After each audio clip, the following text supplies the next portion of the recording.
Take a guess at the secret ingredient of this vegan, creamy Alfredo sauce. This is Kidron Tirey of the Chickpea Christian. Beautiful chopped cauliflower added to a steamer basket in a 2-quart saucepan.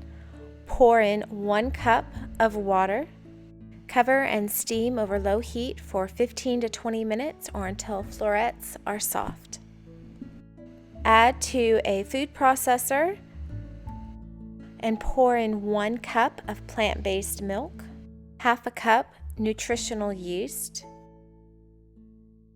the juice of 1 lemon, 2 tablespoons crushed garlic, 1.5 teaspoons salt, and process until smooth.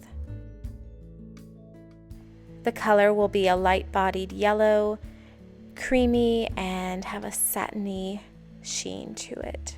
This sauce stores well in the fridge to serve over pasta or vegetables whenever you like.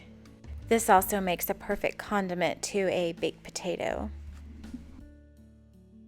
Look how luxurious.